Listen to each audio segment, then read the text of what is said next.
શિક્ષક દિવસે ગાંધીનગર સચિવાલય ખાતે મોટી સંખ્યામાં ટેટ ટાટ પાસ શિક્ષકો એકઠા થયા। ટેટ ટાટ પાસ શિક્ષકો કાયમી ભરતીની રજૂઆત માટે પહોંચ્યા હતા। જો કે તેઓ રજૂઆત કરે તે પહેલા જ તમામને સચિવાલય સામે અટકાવી દેવામાં આવ્યા। જે બાદ નોટિફિકેશન બહાર પાડવાની માંગ સાથે શિક્ષકો વિરોધ કરવા રસ્તા પર બેસી ગયા હતા અને ભરતી કરોના નારા લગાવ્યા હતા।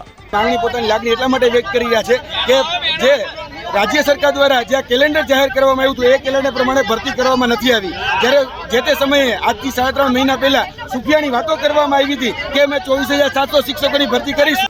જૂન મહિનાથી માત્ર તારીખ પે તારીખ આપીને ભરતી કરવાની પ્રક્રિયા સામે શિક્ષકોએ રોષ વ્યક્ત કરતા કહ્યું, આજે તમે નોટિફિકેશન જાહેર કરો, અમે તો રજૂઆત કરવા માટે આવ્યા છીએ, પણ હજી તો અમે સચિવાલય સુધી ના પહોંચે કે સચિવાલયની સામે અમને ઊભા રાખી દીધા છે। હવે આગળ શું પ્રક્રિયા થાય, અમને રજૂઆત કરવા દે છે કે નથી કરવા દેતા, કે દર વખતની જેમ અમને ડિટેન કરીને ત્યાં બેસાડી રાખીને અમારો દિવસ ફેલ કરે છે। પરીક્ષા લીધી એમણે 14 દિવસમાં એ લોકોએ રિઝલ્ટ એક્ઝામ લઈ લીધી।